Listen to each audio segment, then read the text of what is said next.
My sister dropped her kids off at my house and demanded I babysit them while she goes on an 8-week vacation. When I threatened to report her to the police, she arranged to have me assaulted in my own home so she could take them back. Unlike real gold, kids raised as golden children never turn out to be as pure as their parents see them. Growing up, my sister always got her way. No matter how nasty or irrational she acted towards me, she got away with it all the time, and that's because she was the golden miracle child. What aided this most likely was also that my sister was stunningly beautiful. She had thick curly hair and light eyes, and my mom spent a lifetime comparing our looks. I have dark eyes and straight hair, and I was never as pretty as my sister. My mom loved making comments comparing us after we both became teenagers. She was constantly telling me to try and dress like my sister, and asking her to teach me makeup. But my sister would also bully me and make fun of me if I ever asked her for help making myself prettier. That's how we grew up to be extremely resentful of each other. I think my sister just latched on to the worst traits that we saw in my mother while I rejected them all. I think being put on a pedestal her whole life by my mom for simply being beautiful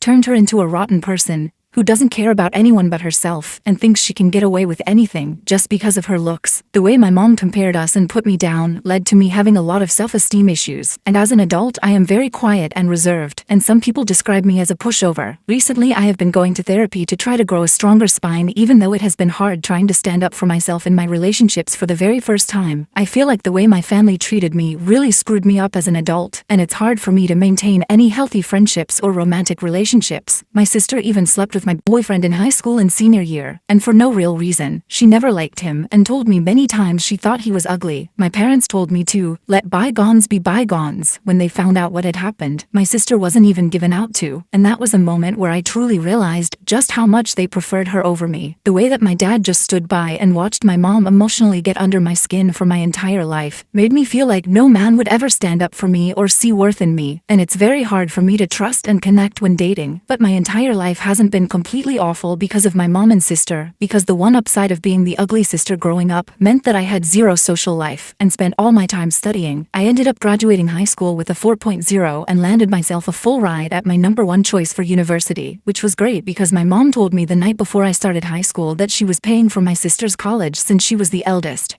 but I would have to go to community and pay my way through it on my own. I remember sobbing and asking her why she didn't love me like she loved my sister, and she insisted that she did. But my sister deserved it more since she was her firstborn. The day I had landed my scholarship, I spent the entire day so excited to tell my parents about it. I guess part of me was kind of happy to have something that my sister didn't. My sister had spent all her time in high school partying and earning poor grades without any flack from my parents, and she was only going to college because my parents could pay for it. She wasn't even going to a very good one because her grades are so crap. So the day I rushed home to tell my family that I had gotten a full ride to a prestigious university, I had never been so excited to share good news with my family. But when I got home and told my parents about my scholarship, oh, my dad said was good job, and my mom didn't even look up from her phone or give me any response. Then she ignored me for the entire week after I had shared that news. I tried to ask her why she was mad at me for getting a scholarship for college, but she literally just avoided making eye contact with me and walked into the other room. It was like she literally hated me for earning my scholarship, when most parents would be excited. Whatever. That's when I started to understand just how alone I was, and how isolated my family wanted me to feel. I didn't understand why either. Why had my mom even had me just to spend a lifetime hating me, and in turn, making me hate myself? The day I got my scholarship turned into one of the worst days of my life as I cried myself to sleep and accepted that I would never have a family that loved me, not like my sister did, and I despised her for it. That night I wrote in my journal until the sun rose about what I wanted to do with the rest of my life. I was tired of being this sad little girl, and I decided I was going to transform every ounce of rage I had into academic success. Instead of throwing myself a pity party and begging my parents for love and attention, I was going to redirect all my focus and energy to my studies as I always had, and give myself something they never could. I was going to be stable, independent, intelligent, and educated, even though I might never be loved. So that's exactly what I did. I went to school and graduated with honors. I got a fantastic position in a company I interned for right out of college,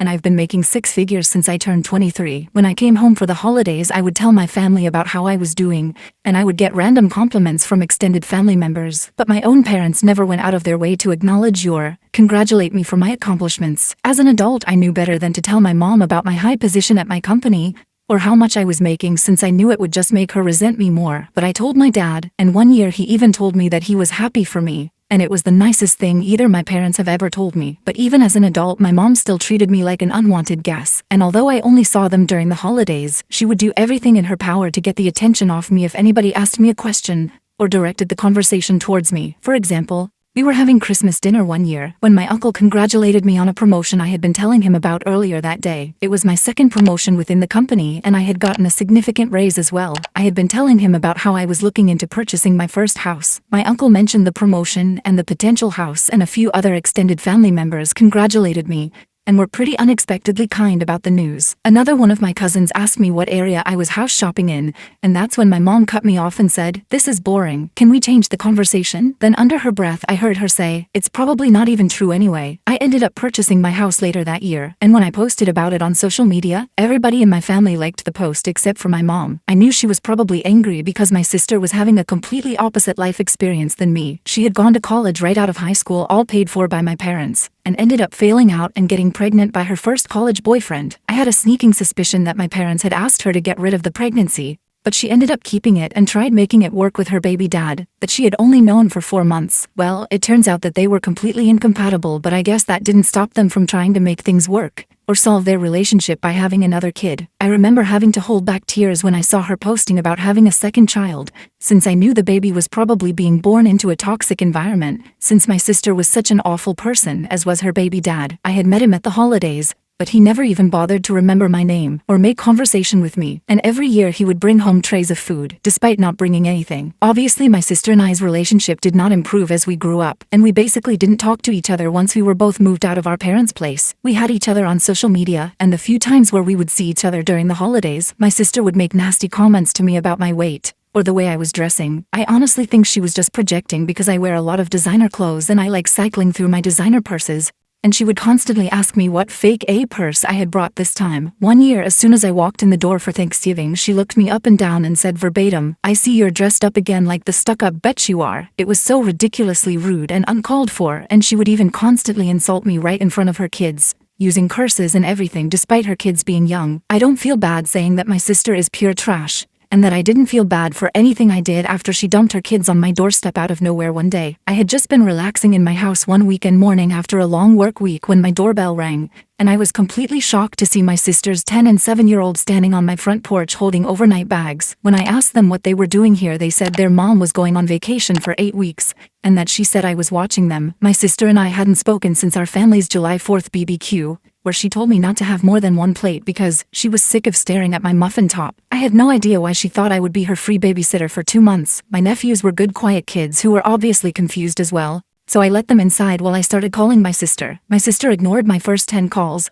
but I kept at it until she finally answered. As soon as she picked up, I said that there was no way that I was watching her kids, and that if she wasn't here to pick them up herself as soon as possible, then I will be calling CPS on her. I was literally Googling the number for Child Protective Services while I had her on speaker when she dropped a bombshell on me. Her voice got incredibly deep and scary as she blackmailed me by saying that she would call my job and inform them that I was not taking my bipolar medication and get me fired. Even though my sister was an idiot who didn't understand anything about my job, my career was the most important thing to me, and I couldn't risk anyone threatening my position there. I just hung up after she said that and tried to figure out what to do next. I felt like my head was going to explode from the stress. Not only could I not watch her kids, but I had a trip planned a month from then to go visit my long-distance boyfriend, Eric, all the way in Australia, and meet his family for the first time. We had been dating for a while, and I had been anticipating this trip all year. It was so important since he was introducing me to his mom and dad, and I wanted it to go perfectly. Now my life was thrown into chaos, all because of my moron sister, and I had no idea what I was going to do. I had no idea who else to call other than my mom, and I shouldn't have been surprised that she sided with my sister, just like she had literally always done. I told my mom that my sister hadn't even come to drop her own kids off, and she said that they were old enough to come to my house alone anyway. My mom started guilting me and saying that my sister has done a lot for me, and that I needed to be there for her just this one time since I never was. That made me lose my mind, and I screamed at her at the top of my lungs, and asked her to tell me one single time where my sister has been there for me,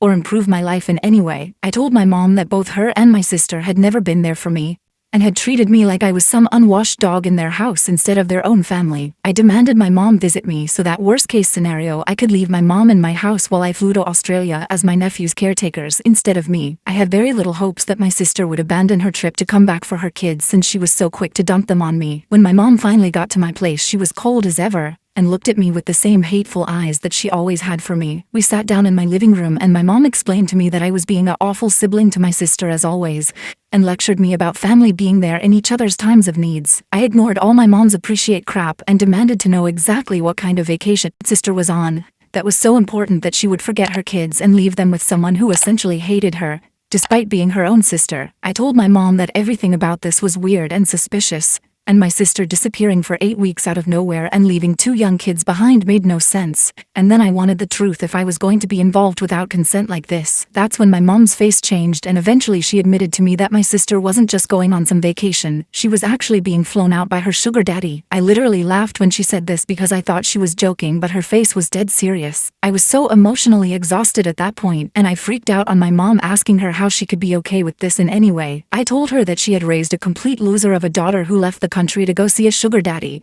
instead of just getting a job to support her kids. My mom of course threw all my words back in my face and defended my sister as she always had, and at one point she even said that it didn't matter how much money I had, or how nice my house was, that I would always just be the ugly duckling, compared to my sister, born ugly, and I was going to die ugly. After she said that, I had to restrain myself from grabbing her by the shirt and throwing her out of my house. When I screamed at my mom to get the hell out of my house, she yelled back that she wasn't going anywhere. And when I tried directing her out of the room, she pushed me with all her strength into a coffee table that had one of my favorite vases on it. My boyfriend had gifted it to me the last time he had visited US, and it was one of my favorite possessions. But after my mom pushed me into the coffee table, it fell on the floor and broke into a bunch of little pieces. Looking at the vase destroyed on the floor made me feel just as broken, and I think I had a full-on mental breakdown and started screaming and crying at my mom to get out of my house, where I was calling the police on her. I feel so bad because my nephews could definitely hear me from the other room, but I was a mess at that point. It had been such a long, painful day. After I finally managed to get my mom out of the house, my nephew poked their head out of the room and asked me if everything was all right. Their eyes were so wide and they looked so nervous and sad that it just broke my heart. Even though I didn't know them very well at all, they were just kids with a mess of a mother,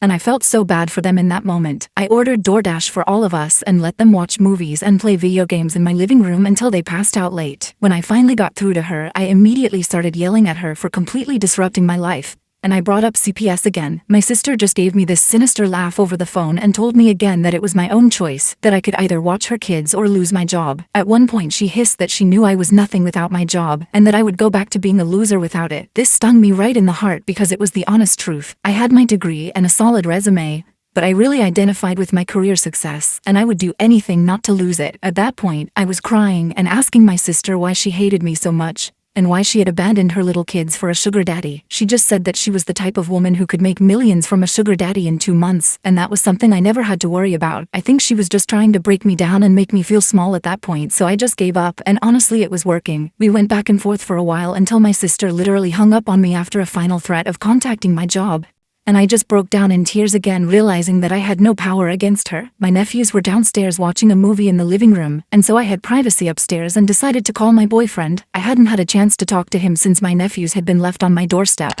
and I ended up breaking down and venting to him about all the details of the situation. I couldn't hold back tears as I told him about my sister's threats and my mom's continued disrespect, and told him how I felt completely trapped by my sister. Even though he is on the other side of the planet, my boyfriend made me feel so loved and supported, and was literally the only person who was in my corner, and I'm so grateful for him. He said that my sister was potentially committing multiple crimes by abandoning her kids and threatening me with career blackmail, and that I needed to get some solid evidence of her actions. He suggested that I contact my sister again and try to get her to repeat her threat about the false medical accusations, but this time secretly record the conversation as evidence. My boyfriend knew about my past with my sister and my mom, and pointed out that my sister was clearly unhinged, and it wouldn't take a lot for my sister to act on this threat, and that I should do everything to prepare. Of course, it freaked me out to hear that, but he was 100% right. I knew my sister was insane more than anybody, and I decided to go with his plan. Even though I was still feeling very emotionally overwhelmed by everything that was happening, I still wanted my nephews to feel comfortable and cared for. I knew what it felt like to be a child in a home where you weren't wanted,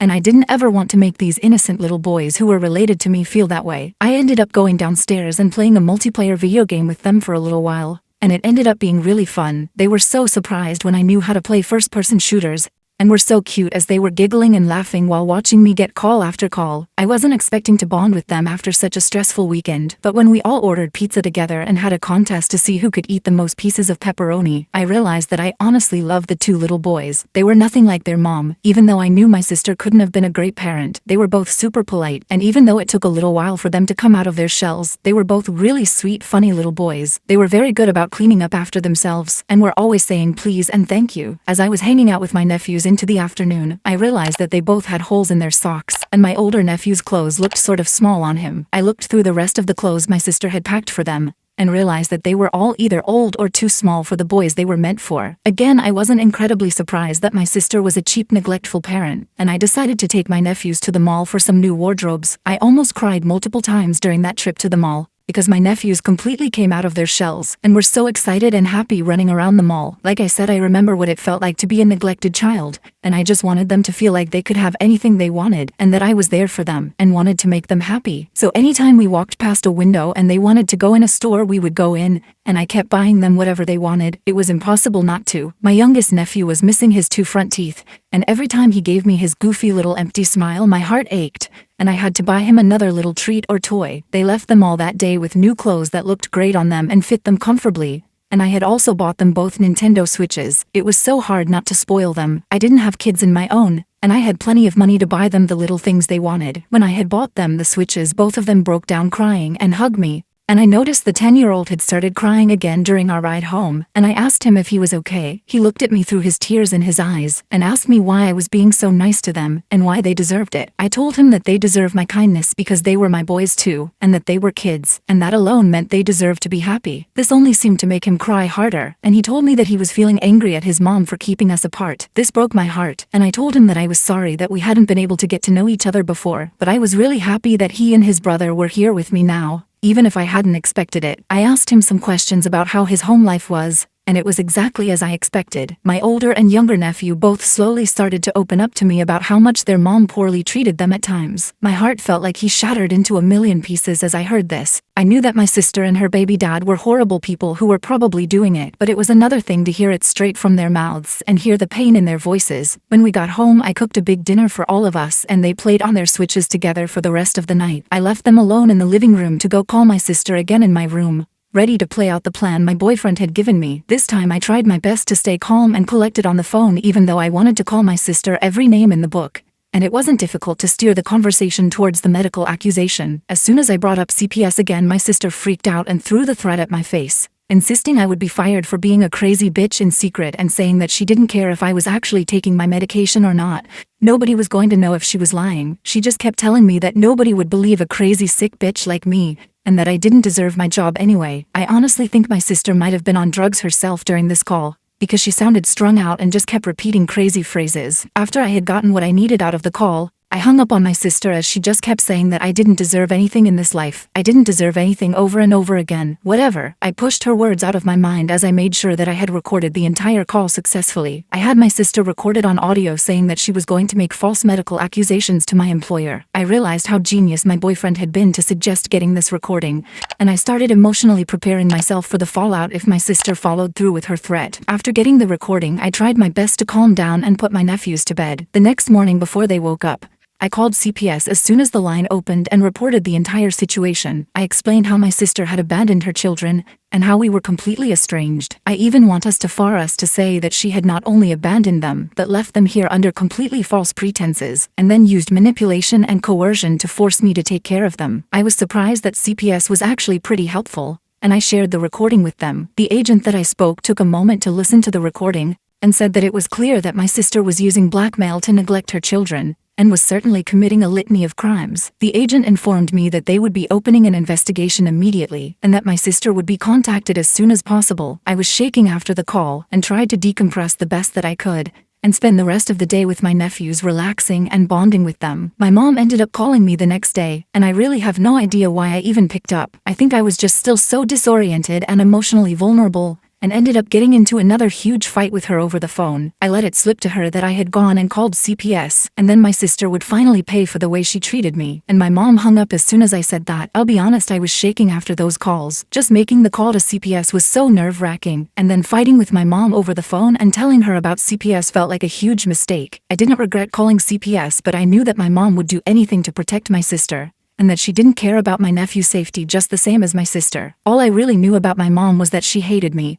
and that she loved my sister, and I was sure what would happen next. There was absolutely no way that my mom wasn't going to immediately contact my sister. After finding out that I had contacted CPS and tried to put her 2 steps ahead of me, I was sure that she had hung up the phone on me to call my sister immediately, and there was no way that my sister wouldn't know about me calling CPS by the next day. I had a sleepless night, and the next morning, when I arrived at work, my receptionist informed me that my supervisor had scheduled a meeting with me before lunch, which meant that it was urgent. As nervous as I was to learn about this impromptu meeting, I knew that it was coming, and like I said, I knew my sister was crazy, and it was clear that all she wanted to do was ruin my life. I sat down in the meeting and cracked my knuckles to try to relieve the tension I was feeling. My 2 supervisors were there, and so was a higher-up I had never met before. All of them were looking at me with suspicion in their eyes, and I felt like a bug under a microscope. Sure enough, they explained to me that they had been contacted by a trusted source within my family and had been informed that I was potentially unmedicated for a severe mental illness. They even told me that they had been given extreme details about past mental breaks that I have had, and they were concerned about me having a psychotic break within the office. But neither they are. My sister knew how prepared I had been for this meeting today. Of course, I knew that my sister was going to follow through with her threat. She had always hated me, and being able to rob me of my high-paying position would be the ultimate screw you to her ugly little sister, and I knew she wouldn't hesitate to do it, but she would revel in it. If I hadn't been watching her nephews,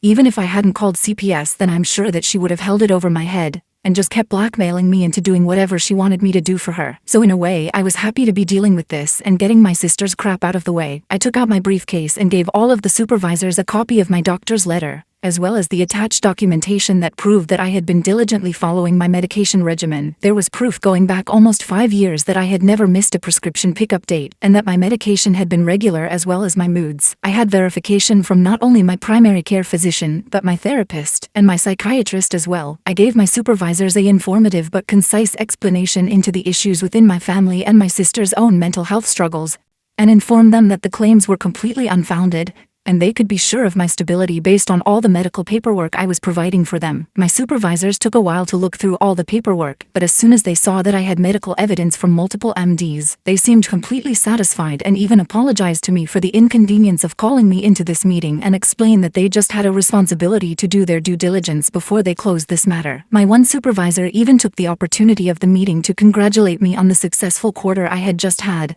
and bragged about my performance to the other supervisors, which made me look excellent. I literally left the meeting giggling because of how well it had went despite the reason for it, and thought about how poorly my sister's moronic plan had backfired on her. I could barely focus on my work for the rest of the day because I kept smiling dumbly every single time I thought about how I got to call my sister after I finished work and tell her about how her plan had been a complete bust. I called my sister as soon as I got back to my car that day, and almost cried laughing as I told her about how the meeting had only taken about 15 minutes because she had sounded so crazy and stupid on the phone, and my bosses had never believed her in the first place. My sister was enraged and accused me of lying and said that she was sure I had been fired, and then I was just trying to save face. This made me laugh harder, and I told her that she had failed at trying to get me fired just like she had failed at everything else in her life. I told her that the only skills she had as a woman pushing 40 was lying and failing, and that even her own children were disappointed in her. My sister lost it all over again and just kept calling me the B word and the C word over and over again, claiming that I had completely betrayed her, and said that she was hopping on the first plane back and that she was going to make me regret every single thing I had done to her. I was still laughing after the call, but by the time I got home and reunited with my nephews, who were in much better mood since they had gotten dropped off at my place,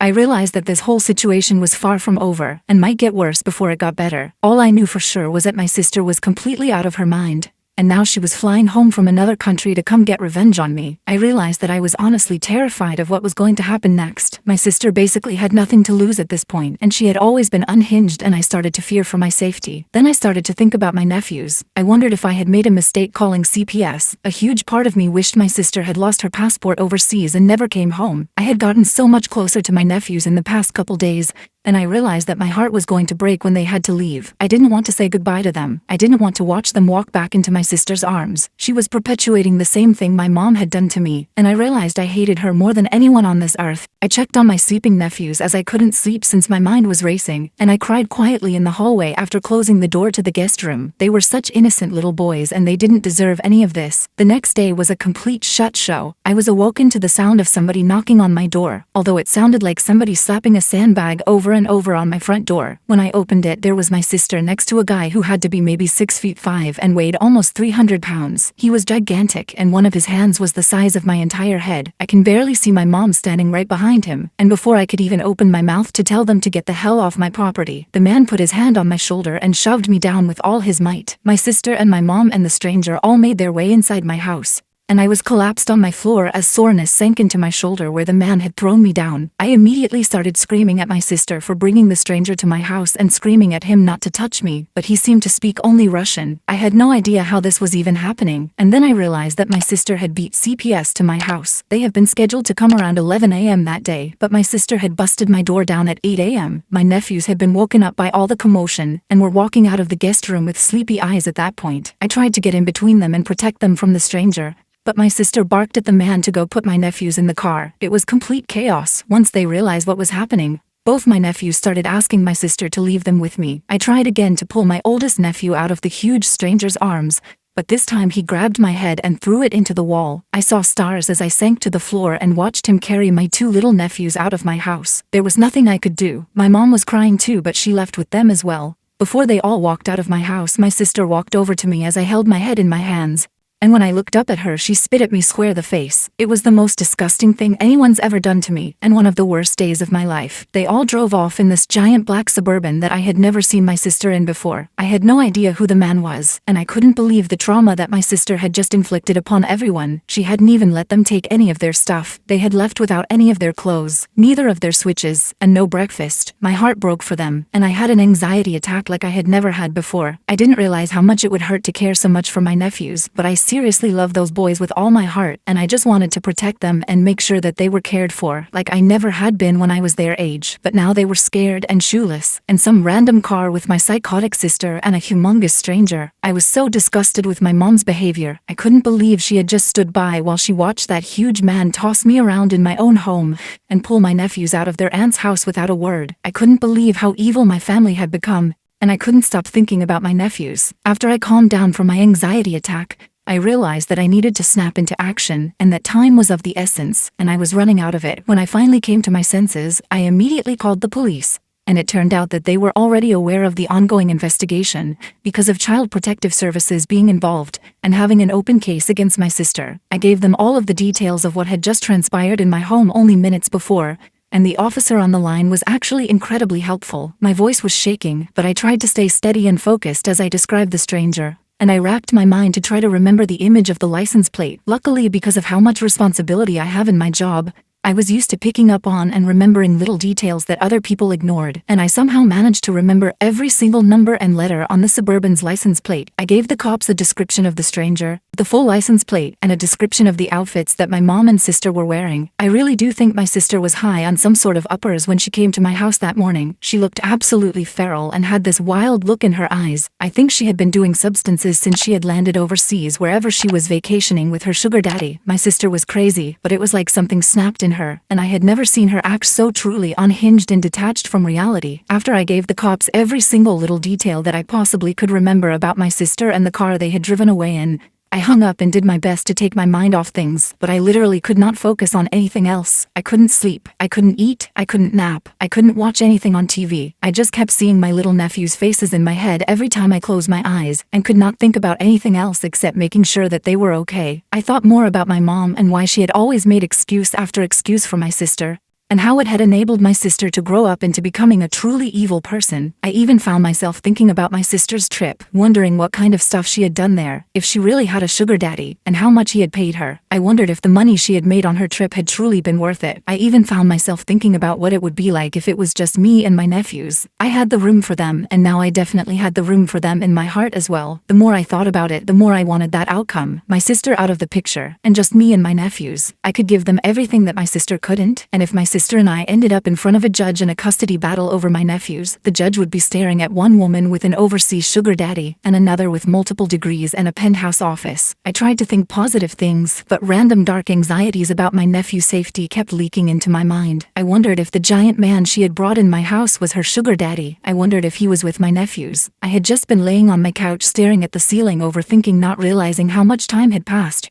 When I finally got a call back from the police station, they had been searching for the Suburban my sister had left in for hours and finally found them. The officer who had called me back was the same one from earlier, and continued to be very helpful and shared a lot of details with me. He told me that they had 3 different police cars on the scene when they went to pull over the black SUV, since they knew the man had already been violent that morning. Sure enough, even with firearms drawn on him, the man ran forward and trying to attack an officer and ended up getting hit in the thigh. He had punched 2 officers in the head and given a female officer a black eye. My sister had also physically attacked the officer who had tried to put handcuffs on her initially. I tried to picture it, my insane sister and the giant stranger physically battling a group of cops on the shoulder of the highway. I could not believe that something like this was actually happening in my family, and I wasn't just watching it on reality TV or something. I was still reeling in shock from everything the officer had shared with me about my sister's arrest.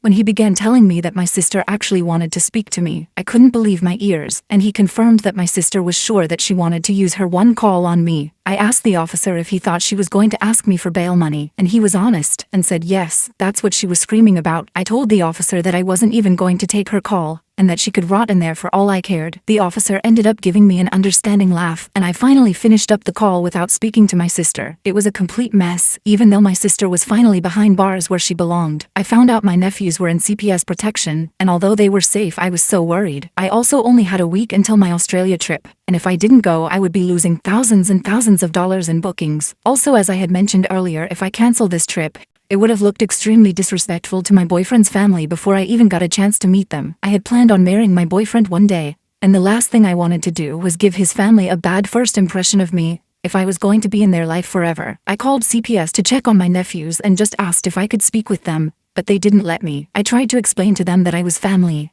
and some of the only mentally stable family they had, but they didn't care. I was dealing with a different department than I had contacted before, and they were relentless. At that point, I was completely emotionally exhausted, and I had officially ran out of options. I spent the rest of the week trying my best to prepare for my trip, while continuing to burst out in random tears as I remembered my nephews and thought about where they might be. I felt so bad because my boyfriend and I had been so excited for this trip for so long, and now it was finally here, and I was completely distracted and full of anxiety. All of our conversations during the week leading up to my flight ended up being about how nervous and tense I was feeling, even though my boyfriend was incredibly kind and supportive as always. I was so angry at my sister for how she had treated her nephews and me, and I couldn't believe how disrupted my life had become because of my sister's one choice to go visit her stupid sugar daddy. I was so thankful that my job had been understanding, but just thinking about how my sister had been so quick to try and get me fired made me feel so betrayed and distressing of anybody in my family. Even my dad was off somewhere and not getting involved in all this drama when he surely was aware of all of it. He was spineless, just like my useless mom. My mom didn't even care about her grandchildren.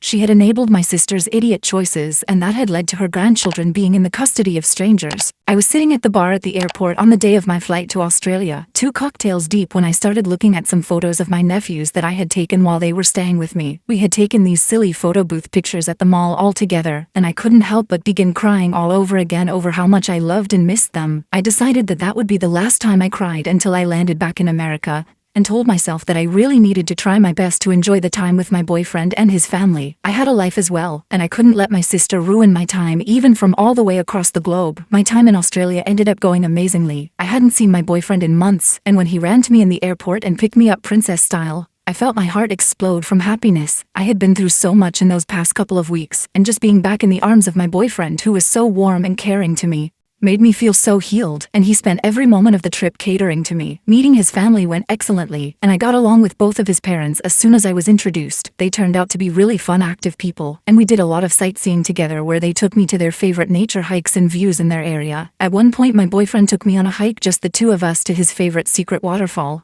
and we skinny dipped together and just swam and laughed and kissed for hours. It was one of the most romantic days of my life, and I could not believe how perfectly the trip had gone, even though I was so worried before I left. But of course, when I got home, the nightmare with my sister resumed. I decided to head to the local police station a couple days after I landed back in the US to officially press charges against not only my sister, but my mom for breaking and entering into my home. They had that man literally pick me up and toss me to the side so that they could barge into my house, and I was not letting that slide. When I went to go file the charges, I learned that the CPS investigation into my sister was ongoing, and I was kind of frustrated to hear that they hadn't found anything conclusive yet. If they just spoke to my nephews, they would have understood what they had been through. On top of that, my sister had literally been arrested with a guy who had attacked multiple cops, and so I didn't see how that was improved that she was clearly an unfit parent for my nephews. I left the police station that day content that the charges were filed against my family, but incredibly frustrated to learn that the CPS investigation wasn't resolved yet. I just kept worrying about my nephew's safety and knew that them being with strangers couldn't have been good for them, even if it was better than being with my sister. I also could not stop thinking about how my sister had dragged them out of my house that morning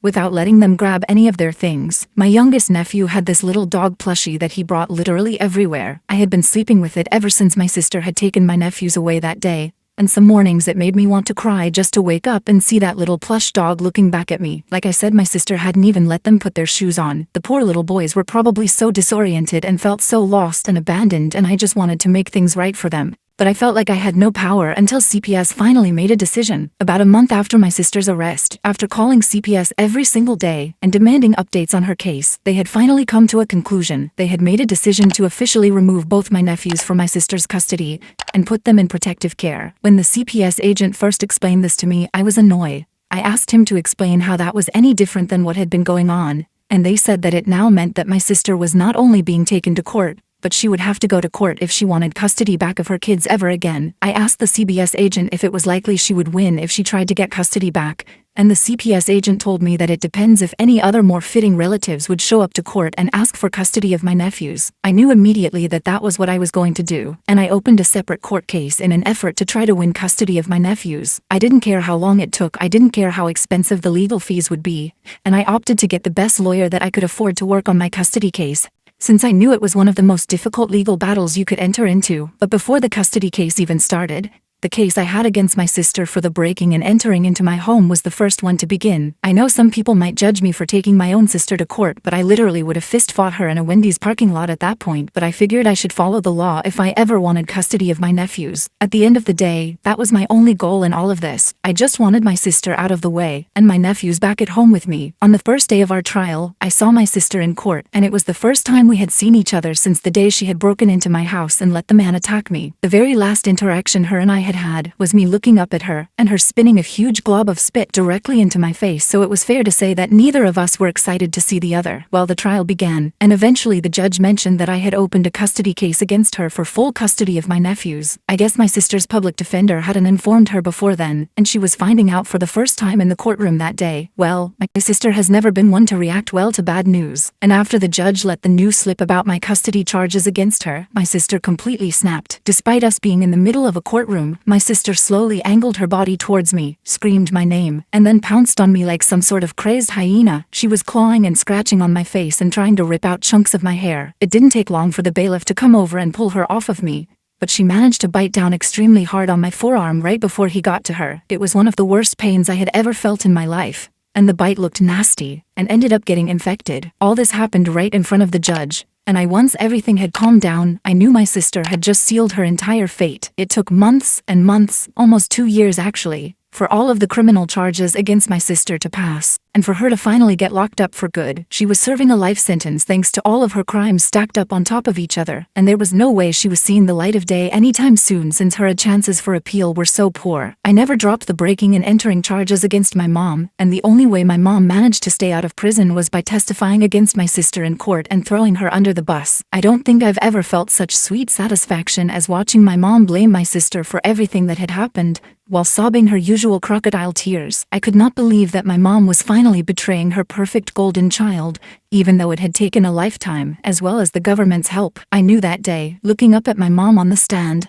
that it was the last time I was ever going to see her. It was last time I ever wanted to see her. I had seen enough of her and my sister for a lifetime, and I was done with their constant toxicity. My sister had completely transformed my life into a never-ending legal battle, and I just wanted to have a normal day-to-day life again. The custody battle for my nephews dragged on. Their birth father and his family began fighting me in court for full custody against them, and it just dragged the case out further. I didn't care. There wasn't a force on earth that could keep me from my nephews now that my sister was locked up. It took almost 2 years of legal battles, but but eventually, I won full custody over my boys and brought my nephews back home. I will never forget how big they smiled, and how tight they hugged me when they came home and found the bedrooms I had decorated for them in my house. I walked into my youngest nephew's bedroom and he ran to me to show me his rediscovered Switch. I surprised him with his little plush doggy and caught him in a tight hug when he fell into my arms. The next thing I knew, my eldest nephew joined us, and both boys cried into my hair and told me how much they missed me. My eldest boy looked up at me, smiled with his big eyes full of tears, and just said, "I knew it, Auntie. I just knew you would come back for us one day."